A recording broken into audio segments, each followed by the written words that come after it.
Hola a todos y gracias a la buena gente de Patreon por votar por este tema en particular. Lo que pidieron fue básicamente una lista corta de los pequeños barcos que mantenían en marcha el suministro y la logística, así que los buques de escolta de convoyes y cosas por el estilo. Ahora, investigué esto y me di cuenta muy rápido de que exactamente qué tipo de escolta recibes, en qué tipo de convoy, depende mucho de dónde están esos convoyes. Así que, por ejemplo, un convoy de suministros que va de la costa oeste de Estados Unidos a Australia no va a estar ni cerca de estar tan fuertemente escoltado como un convoy de suministros que va de Nueva York a Liverpool, por ejemplo. Pero la composición de esas escoltas también va a cambiar de manera bastante drástica. En ambos casos necesitas una fuerte protección antisubmarina. Pero, dependiendo de la época del año y de la etapa de la guerra que estés viendo, el convoy del Atlántico probablemente va a necesitar un número mucho mayor de escoltas antisuperficie, es decir, barcos que puedan enfrentarse cara a cara con un corsario alemán si aparece, mientras que los corsarios japoneses realmente no eran una gran preocupación en las profundidades del Pacífico Sur. Y luego tienes cosas como los convoyes del Mediterráneo y del Ártico. Si bien había una necesidad de capacidad antiaérea en los convoyes del Atlántico para combatir a los aviones de ataque alemanes de largo alcance, no era una prioridad extremadamente alta. Mientras que si estás operando los convoyes del Ártico o del Mediterráneo, o incluso algunos de los convoyes que iban, digamos, de Gibraltar, pasando por el Golfo de Vizcaya hasta el Reino Unido, esos convoyes podían estar bajo ataques aéreos mucho más significativos. Los convoyes de reabastecimiento a Malta probablemente eran el punto culminante de esa categoría en particular, y por lo tanto se necesitaba mucha más capacidad antiaérea. Y eso podía darse con los propios barcos de escolta dotados de más cañones antiaéreos, o con el uso de un tipo distinto de buque de escolta, o incluso despliegues a gran escala por unidades regulares de la flota. De nuevo, siendo los convoyes a Malta el ejemplo principal, podías tener portaaviones, cruceros pesados y ligeros y buques capitales allí. Y aunque estos también formarían una defensa contra ataques de superficie en caso de que la Regia Marina navegara en el Mediterráneo o los buques de guerra de la Kriegsmarine en Noruega entraran en acción. En el Ártico, gran parte de su función era proporcionar un fuerte apoyo antiaéreo. Y luego incluso tienes los convoyes de invasión, los de corta distancia, como los que iban del Reino Unido a Francia para el día D, y los de distancia extremadamente larga que salían de varios puertos controlados por Estados Unidos hacia varias islas controladas por Japón en el Pacífico Occidental.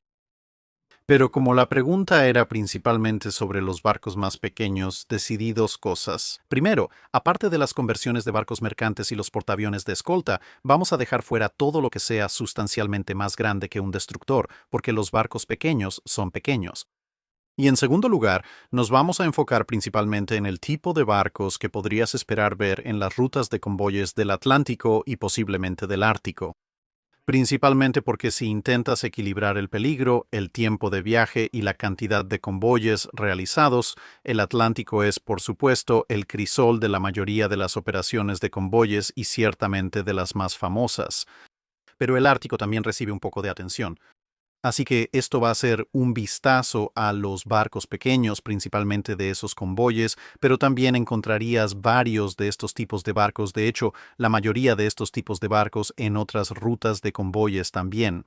Y debería servir para cubrir la mayoría de los barcos que podrías esperar ver. Por supuesto, si crees que he dejado fuera algún tipo particular de embarcación, siéntete libre de hacérnoslo saber en los comentarios abajo y podemos dar seguimiento con detalles específicos sobre algunas de esas embarcaciones más especializadas. Dicho eso, vamos a continuar. Así que algunos de los barcos más pequeños que podrías esperar ver en tareas de escolta de convoy serían barcos como este. Este es un arrastrero naval clase Isles. Y como puedes ver por los hombres formados ahí en la proa, estos no son barcos grandes. A medida que avancemos, lo que haremos es que con cada tipo de barco tomaremos algunas clases representativas en lugar de revisar cada clase individualmente, porque hay muchos tipos de barcos donde hay algunas clases bastante grandes y luego media docena o más de clases pequeñas que tal vez solo produjeron unos cuantos barcos, quizá números de un solo dígito o tal vez bajos de 2 dígitos. Pero si revisáramos cada una, bueno, ahí se iría la mayor parte de mi guía de 5 minutos para los barcos pequeños, además de cualquier otra cosa, y estaríamos aquí toda la semana. Así que la clase Isle es un muy buen ejemplo de un arrastrero naval. Durante la Primera Guerra Mundial, los arrastreros navales habían sido construidos directamente para la Marina, pero también en gran parte tomados del servicio comercial. Mientras que varios arrastreros fueron tomados del servicio comercial en la Segunda Guerra Mundial, incluyendo, irónicamente, una buena cantidad de arrastreros navales de la clase Castle, que habían sido construidos específicamente para la Marina en la Primera Guerra Mundial, vendidos al servicio privado durante el periodo de entreguerras y luego reincorporados al servicio naval en la Segunda Guerra Mundial. Durante la Segunda Guerra Mundial, la gran mayoría de los arrastreros navales eran en realidad embarcaciones construidas específicamente para ese propósito.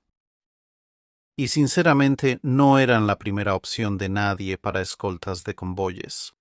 Eran pequeños, generalmente de unas 500 toneladas con un margen de unas 200 y bastante lentos. Muchos de ellos solo podían alcanzar entre 12 y 13 nudos, lo que significaba que los convoyes rápidos los dejarían atrás y apenas podían mantener el ritmo con los más lentos. Y su armamento no era nada del otro mundo. Muy a menudo solo tenían un cañón de 3 pulgadas, tal vez uno de 4 pulgadas al frente. Unos cuantos cañones antiaéreos. Más adelante en la guerra empezaron con unas cuantas ametralladoras, después algunos cañones Oerlikon de 20 milímetros y eso era todo. También se les equipaba con algunas cargas de profundidad y, en la mayoría de los casos, cuando se les asignaba escoltar convoyes, un ASDIC o sonar. Pero en realidad eran algo así como la última línea de defensa para un convoy, porque uno de los principales problemas que se encontraba repetidamente al escoltar convoyes y enfrentar amenazas submarinas era que idealmente querías detectar y atacar un submarino lejos de un convoy, usando radar, reconocimiento aéreo, inteligencia, HFDF, o sea, radiogoniometría de alta frecuencia, o varios otros métodos para detectar un submarino. Sin embargo, antes del aumento significativo en el uso de portaaviones de escolta a mediados de la guerra, tenías que separar uno de tus escoltas para salir y encargarte de ese submarino. Y si el submarino los veía venir, por supuesto, podía sumergirse e intentar escapar. Y si tu escolta no era particularmente rápida, entonces, para cuando llegaban al punto donde el submarino había decidido sumergirse, las posibilidades de que ese submarino estuviera cerca de ese lugar eran bastante bajas. Y, ya sabes, con una velocidad máxima de 12 nudos, sería relativamente difícil para un arrastrero naval rastrear un submarino, porque un submarino moviéndose a buena velocidad bajo el agua podría ser casi tan rápido en la primera parte de la guerra y, en la última parte, posiblemente incluso un poco más rápido que el arrastrero. Así que incluso si el arrastrero era capaz de alcanzar físicamente al submarino, podría tomar mucho tiempo. Así que el submarino tenía una probabilidad bastante decente de evadirlo. El submarino podría incluso vencer a un arrastrero en un tiroteo si salía a la superficie. E incluso si el ataque tenía éxito al destruir, dañar o ahuyentar al submarino, el arrastrero necesitaría horas, posiblemente días, para alcanzar al convoy. Y todo el tiempo que estuviera lejos del convoy, ahora habría un hueco en el perímetro defensivo por la ausencia del arrastrero. Pero aportaban poder de fuego, especialmente contra aviones. Así que los arrastreros navales sí prestaron bastante servicio como escoltas de convoyes, mucho en convoyes costeros, pero incluso en algunos convoyes de alta mar. Casi completamente porque simplemente no había suficientes escoltas más grandes para proporcionar la protección necesaria al convoy. Y, por supuesto, eran puntos de datos si estaban equipados con ASDIC. Podían usar el ASDIC para buscar submarinos y tenían cargas de profundidad, así que podían atacar físicamente a los submarinos. Pero la mayoría de las veces, cuando los arrastreros navales participaban en la escolta de convoyes, se mantenían bastante cerca del convoy, y se usaban más bien para cubrir los huecos que dejaban los escoltas más grandes y capaces cuando se alejaban para atacar submarinos lejos del convoy, mientras los arrastreros mantenían la línea, esperando bloquear el acercamiento de varios submarinos. Eso podía suceder si los submarinos lograban pasar desapercibidos por los escoltas grandes que se habían separado, o si estaban esperando esa oportunidad para meterse en un hueco en las defensas del convoy. Otro tipo de escolta, aunque mucho más diseñado específicamente para escoltar convoyes contra submarinos, pero disponible en cantidades relativamente pequeñas, era el sloop. Esta clase o concepto se había reintroducido en la Primera Guerra Mundial y durante el periodo de entreguerras se había construido en la Royal Navy, y tanto por como para varias otras armadas que estaban relacionadas con la Royal Navy, como las armadas de Australia y Canadá. en parte porque este tipo en realidad no estaba regulado por los distintos tratados. Tenía un desplazamiento lo suficientemente pequeño, una velocidad lo suficientemente baja y carecía de cañones particularmente grandes, por lo que podías construir tantos como quisieras si tenías el presupuesto para ello. Generalmente estos se construían en pequeñas series al principio y su desplazamiento podía variar entre 500 y 1000 toneladas. La clase Shoreham, como se ve aquí, es un ejemplo particular de este tipo más pequeño. Típicamente armados con un par de cañones de 4 pulgadas, ocasionalmente en los tipos más pequeños, solo uno, estaban equipados desde el principio con cargas de profundidad, ASDIC cuando estuvo disponible, y un pequeño número de armas antiaéreas.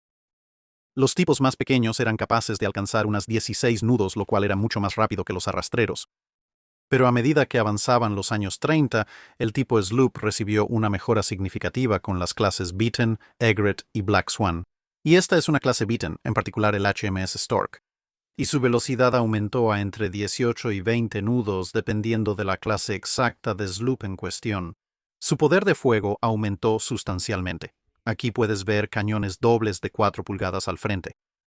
Y habría, dependiendo de la clase, ya sea otro cañón doble de 4 pulgadas en la popa o incluso 2 cañones dobles de 4 pulgadas en la popa en la clase Egret, para un total de 8 cañones.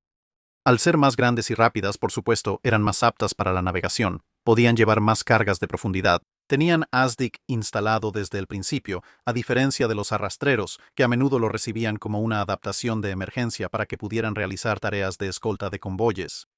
Y en general eran bastante apreciados por sus tripulaciones. Eran, por supuesto, embarcaciones relativamente pequeñas, así que la idea de un escolta muy marinero tiene un valor algo limitado cuando se trata de navegar en los mares más agitados del Atlántico y el Ártico, pero seguían siendo significativamente más estables que las corbetas, de las que hablaremos un poco más adelante. También podías tener algunos incidentes bastante graciosos, especialmente con la clase Black Swan que puedes ver aquí. Esta es la propia Black Swan, donde, gracias a tener montajes dobles de cañones y una disposición que se parecía, dependiendo de si estás viendo una Black Swan o una Egret, era como un crucero ligero tipo Leander o Arethusa.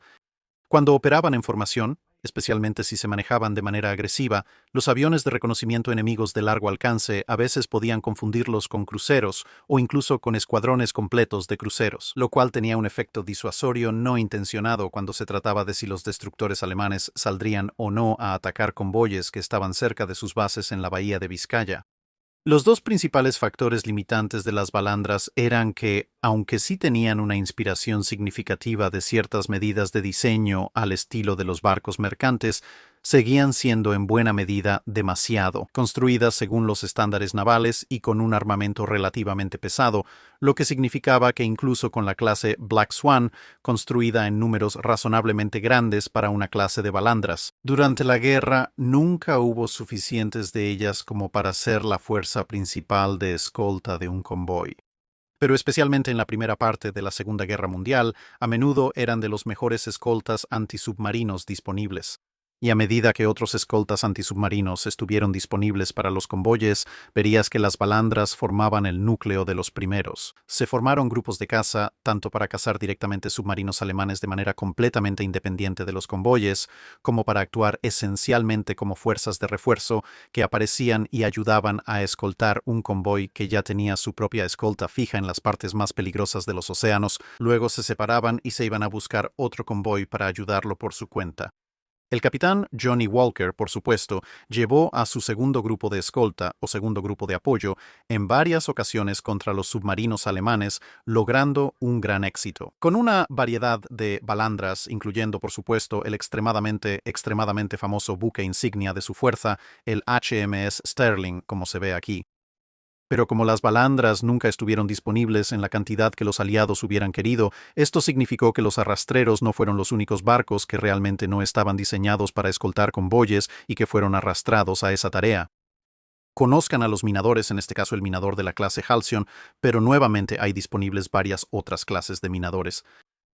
El nombre ya da la pista de cuál era su propósito original, y con un peso de alrededor de 800 toneladas y una velocidad de unos 16 nudos más o menos, nuevamente dependiendo de la clase, e incluso en algunos casos dependiendo del barco dentro de la clase, Estos buques fundamentalmente no estaban diseñados para el trabajo de escolta de convoyes. Su armamento principal consistía en un cañón de 3 pulgadas o un cañón de 4 pulgadas, o si tenías mucha suerte, quizás 2 cañones de 4 pulgadas. No estaban diseñados para llevar ASDC, no estaban diseñados para llevar cargas de profundidad, pero a algunos se les adaptó rápidamente para hacerlo, simplemente porque la labor de minado y desminado seguía siendo valiosa. El simple hecho era que, después de la colocación inicial de los campos de minas que estaban diseñados para detener submarinos y los campos de minas tácticos ocasionales colocados para atrapar embarcaciones costeras alemanas en el canal, la Royal Navy se dedicaba principalmente a mantener los campos de minas existentes en lugar de tratar de desplegar nuevos. Y si estaban desplegando nuevos, digamos, en algo como la campaña de Noruega, tendían a usar destructores porque eran más rápidos y tenían mayor alcance. Y eso significaba que estos minadores, muy a menudo, al igual que los arrastreros, eran reclutados a la fuerza para proporcionar escolta a los convoyes. En este papel, siendo algo más grandes y algo más rápidos que los arrastreros, podían, como las balandras, participar en persecuciones reales de submarinos enemigos, aunque, de nuevo, probablemente no querrías enfrentarte directamente en un tiroteo con la mayoría de los submarinos. Y sus equipos antisubmarinos más limitados significaban que tenían que elegir con mucho más cuidado el momento exacto en que soltaban sus cargas de profundidad. No podían mantener los ataques tanto tiempo como una escolta dedicada. Y por supuesto, aunque su velocidad máxima de 16 a 17 nudos significaba que podían dejar un convoy, atacar un submarino y regresar, aún les tomaría algo de tiempo. Y así, a medida que avanzaba la guerra, el número de dragaminas utilizados como escoltas de convoyes disminuyó de manera bastante drástica. A menos que estuvieras viendo un caso donde las minas enemigas pudieran ser realmente un problema significativo, especialmente si estabas entrando al puerto. Como en algunas de las rutas de convoyes árticos, cuando su propósito original principal como dragaminas y colocador de minas podía usarse con un efecto bastante significativo, junto con el hecho de que servían como una escolta antisubmarina semidecente siempre y cuando se mantuvieran cerca del convoy.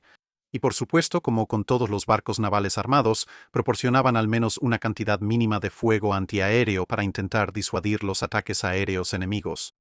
O al menos esa era la idea general. El HMS Bramble, por supuesto, ganó algo de fama en la batalla del mar de Barents después de haberse separado un poco del convoy principal, cuando se topó con el crucero pesado alemán Admiral Hipper, junto con varios escoltas, cualquiera de los cuales lo superaba enormemente en potencia de fuego, y Hipper, por supuesto, lo superaba muchísimo, muchísimo en potencia de fuego.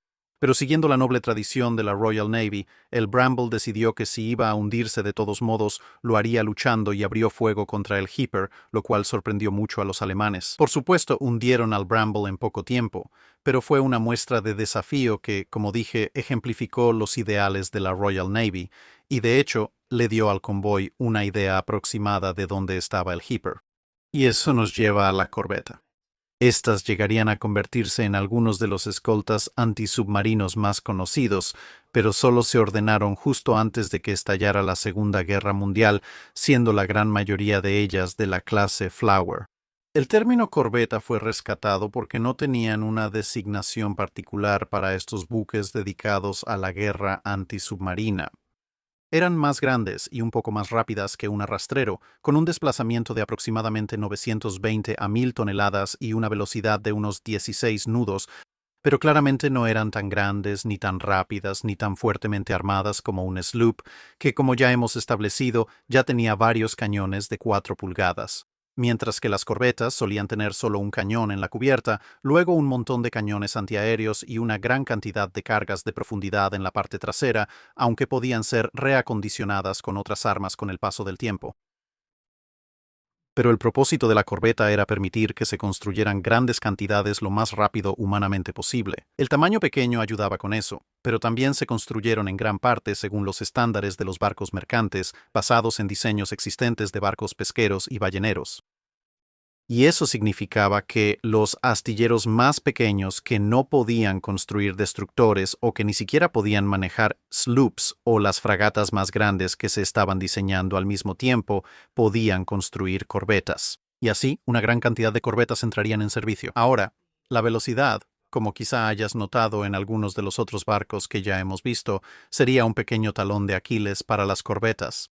simplemente porque, aunque eran lo suficientemente rápidas para perseguir submarinos bajo el agua, en realidad no eran lo bastante rápidas para acortar la distancia con un submarino alemán. Eso era porque, en muchos casos, el submarino iba a buena velocidad en la superficie. E incluso en los casos de los submarinos alemanes más lentos o los que eran un poco lentos al arrancar, era algo muy reñido.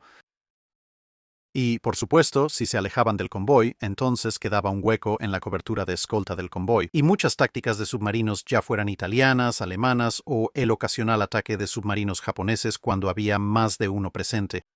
Muy a menudo esperaban atraer a una corbeta fuera de la pantalla de escolta porque su velocidad máxima de 16 nudos hacía que fuera bastante difícil recuperar su posición de escolta a tiempo una vez que comenzaba la persecución inicial. Terminado. Y esto, por supuesto, abría una brecha en las defensas del convoy por donde otros submarinos podían colarse. Las manadas de lobos, en particular, eran bastante buenas en esto. La otra cara de eso, por supuesto, era intentar tener tantas corbetas que no importara. Podías enviar una o dos corbetas, y las demás corbetas solo tenían que reajustar ligeramente su posición y continuar protegiendo los convoyes. Pero de nuevo, en la primera parte de la Segunda Guerra Mundial e incluso hasta mediados de 1943, cuando sí, las corbetas se estaban volviendo cada vez más numerosas y podían reemplazar o complementar a escoltas menos adecuadas, todavía había un número limitado de ellas, y así la táctica resultaría bastante efectiva para los submarinos enemigos hasta la última parte de la Segunda Guerra Mundial, cuando había tantos escoltas disponibles en general que podías permitirte destacar varios escoltas antisubmarinos y realmente no debilitabas sustancialmente el perímetro defensivo. Y aunque prestaron un servicio ejemplar, uno de los otros problemas que encontraron con la clase Flower, en particular, fue que tendía a balancearse con cualquier mar mínimamente agitado, hasta el punto de que, en una ocasión, durante una tormenta en el Atlántico, dos corbetas navegaban cerca una de la otra. Una le envió un mensaje de radio a la otra preguntando cuál era su situación y básicamente respondieron que estaban bien. Pero también comentaron que las llamas de las calderas de la primera corbeta se veían muy bien, porque había estado balanceándose tanto que algunos de los vigías en la segunda corbeta podían mirar directamente por la chimenea en los extremos del balanceo. Aún así, las tripulaciones de las corbetas perseveraron y fueron de gran ayuda para proteger los convoyes. Ya sabes, el hecho de que tuvieran algunos inconvenientes en el diseño no significaba que no fueran excepcionalmente útiles.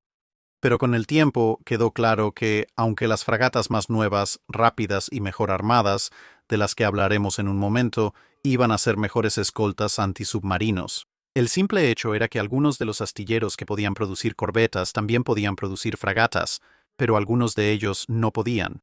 Y así, una versión actualizada de la clase Flower. La clase Castle, que era un poco más larga, un poco más pesada y, como resultado, podía estar armada con el sistema Squid, estuvo disponible entre la mitad y el final de la Segunda Guerra Mundial.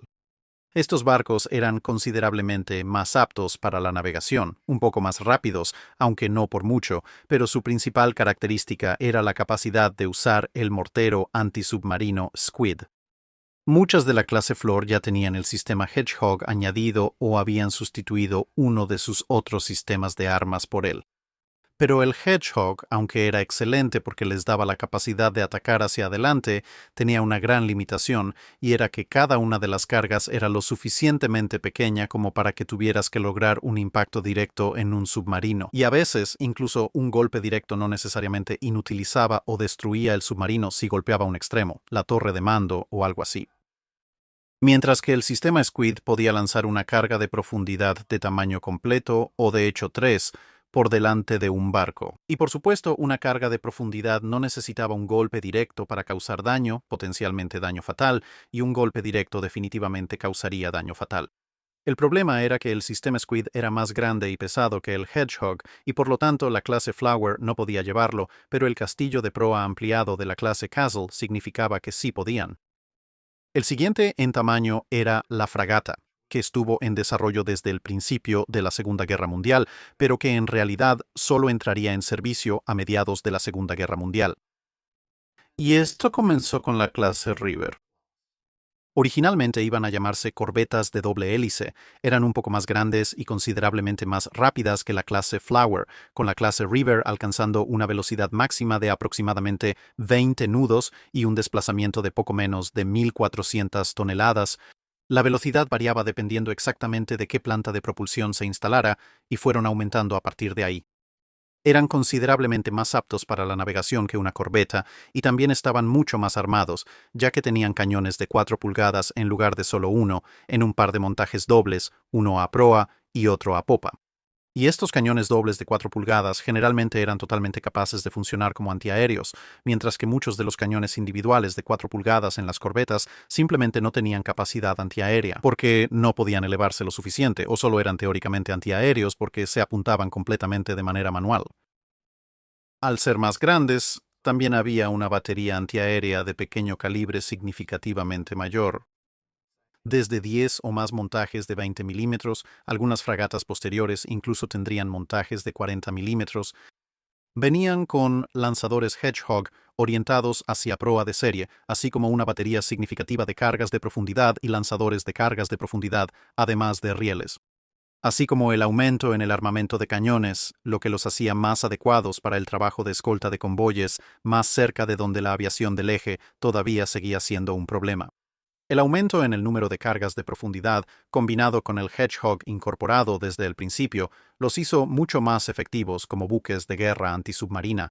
La velocidad también ayudó mucho, ya que significaba que la clase River era mucho más capaz de cazar submarinos bajo el agua, ya que tenían una gran ventaja de velocidad similar a algunos de los sloops de mayores prestaciones. E incluso en la superficie seguían siendo más rápidos que la gran mayoría de los submarinos que estarían cazando. Y por supuesto, además de poder rastrearlos y cazarlos más rápido, el hecho de que tuvieran un armamento principal significativamente mayor significaba que podían empezar a bombardear a los submarinos antes, con una buena probabilidad de acertarles. Y una vez que la caza concluía a una velocidad de 20 nudos, podían regresar mucho más rápido y fácilmente a su posición con el convoy, lo que reducía los márgenes de oportunidad cuando se enfrentaban a ataques de varios submarinos para que un atacante pudiera infiltrarse y atacar a los barcos mercantes. Solo había dos desventajas reales en la clase River, una de las cuales era que, debido a que era un poco más grande, algunos astilleros que podían construir corbetas no podían construir fragatas clase River y por eso se inventó la clase Castle, como mencionamos antes. Pero también, al ser un diseño de principios de la guerra y ensamblado con cierta prisa, había algunos pequeños problemas con la navegabilidad. Como dije, eran considerablemente mejores en navegabilidad que la clase Flower, pero había margen de mejora. Un par de la clase River serían enviados a Estados Unidos, donde serían analizados y de hecho formarían la base de las fragatas clase Tacoma, que serían construidas tanto para Estados Unidos como enviadas de regreso a la Royal Navy como la clase Capitán.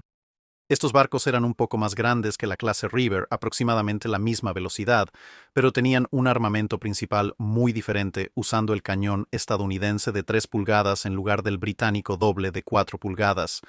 Y al ser construidos en Estados Unidos, pudieron aprovechar algunas de las primeras versiones disponibles del cañón Bofors de 40 milímetros que Estados Unidos comenzaba a producir en grandes cantidades. Y así como las corbetas clase Castle reflejaron lecciones aplicadas al diseño de la clase Flower, la clase River sería seguida principalmente por la clase Locke, fragatas que de manera similar incorporaron cosas como el mortero antisubmarino Squid, lanzando cargas de profundidad de tamaño completo en lugar del Hedgehog, además de un mejor comportamiento marinero. Y al ser diseñadas a mediados de la Segunda Guerra Mundial para su introducción y servicio hacia el final de la Segunda Guerra Mundial, la clase Locke también contaba con un armamento antiaéreo aún más pesado.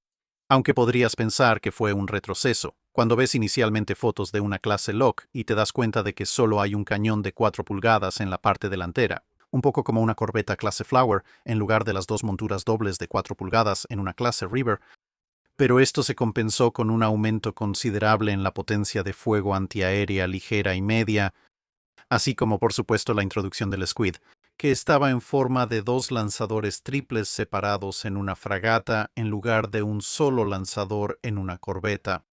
Y este reconocimiento de una creciente amenaza aérea, ya que la gran cantidad de buques dedicados a la guerra antisubmarina comenzaba a tener un efecto bastante notable en la flota de submarinos del eje. Se demostró con el desarrollo de la clase Bay, que eran esencialmente cascos de la clase Locke, pero volviendo a un armamento más parecido al de la clase River, con 2 cañones dobles de 4 pulgadas, además de muchas armas antiaéreas de alcance medio y corto, y un regreso al lanzador Hedgehog para ahorrar peso. así que éstas se convirtieron más en fragatas antiaéreas que antisubmarinas, pero aún diseñadas para escoltar convoyes, especialmente diseñadas para la escolta de convoyes, tanto en las áreas alrededor del norte de Europa, donde Alemania seguía luchando, y especialmente en previsión de operaciones en el Pacífico Occidental, donde, por supuesto, la escolta de convoyes se centraba principalmente en convoyes de tropas y de invasión. Persiguiendo las posesiones japonesas, donde había muchísimos kamikazes y otros aviones de ataque, un poco menos suicidas, esperándolos. Otra pequeña escolta dentro del rango que estamos viendo que podía encontrarse en el alta mar era la clase PCE-842. Esta era una nave patrullera construida por la Marina de los Estados Unidos y está en el extremo más pequeño, con unas 850 a 900 toneladas, capaz de alcanzar aproximadamente 16 nudos y armada, como puedes ver ahí, con un solo cañón de calibre 3 pulgadas al frente, una mezcla de cañones Bofors de 40 milímetros y 20 milímetros y un lanzador Hedgehog, además de cargas de profundidad. Ahora, estos buques fueron en realidad la evolución final del cazasubmarinos, si lo prefieres, siendo los cazasubmarinos generalmente buques considerablemente más pequeños, a menudo diseñados para trabajo costero, mientras que la clase PCE-842 era lo suficientemente grande como para adentrarse en aguas más profundas.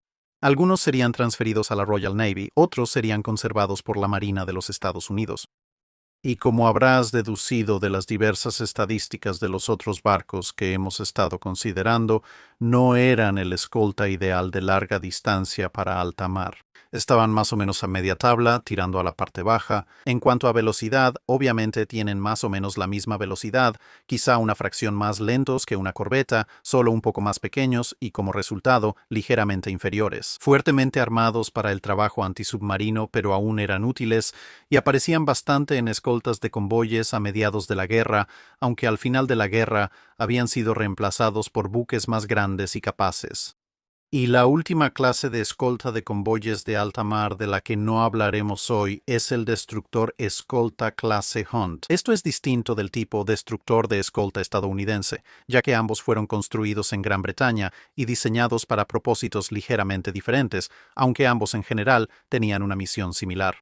Lo interesante es que, mientras que el destructor de escolta comienza siendo lento y luego se vuelve más rápido y considerablemente mejor armado en cuanto a cañones, la clase Hunt, aunque no se vuelve más lenta, comienza siendo considerablemente más rápida que los destructores de escolta y reduce su armamento con el paso del tiempo, así que la clase Hunt fue construida inicialmente, básicamente, como un destructor pequeño y barato de aproximadamente 1000 toneladas. Así que, con un desplazamiento similar al de una fragata, pero con un armamento considerablemente más pesado, con 4 cañones dobles de 4 pulgadas, similar a algunos de los sloops más fuertemente armados, para un total de 8 cañones principales. Y con una velocidad mucho mayor de 27 a 28 nudos, y esto es porque fueron diseñados básicamente para ser escoltas de doble propósito. La mayoría de lo que hemos visto hasta ahora fue diseñado específicamente para ser buques de protección de convoyes, mientras que la clase Hunt fue diseñada también para poder proteger a la flota principal de batalla, de ahí la necesidad de una mayor velocidad. Pero a medida que la clase Hunt continuó construyéndose en 3 lotes separados, mientras que el primer lote tenía 8 cañones, el siguiente lote pasó a tener solo 6 cañones, algo similar a algunos de los otros sloops más grandes de épocas posteriores, simplemente eliminando una torreta doble. El tercer grupo bajó a 4 cañones, aunque el cuarto y último grupo volvió a subir a 6 cañones en 3 montajes dobles. Y a medida que avanzaban los lotes tenían armamento antiaéreo ligero y medio cada vez más pesado, y, en general, una mayor capacidad de almacenamiento de munición. Para sus cargas de profundidad, aunque los tipo 4, la última variante, sí tenían menos cargas de profundidad, pero solo eran una clase de 2 barcos. Así que la mayoría de las veces verás a los tipo 3 con los 4 cañones en 2 montajes dobles, considerados como la variante principal final.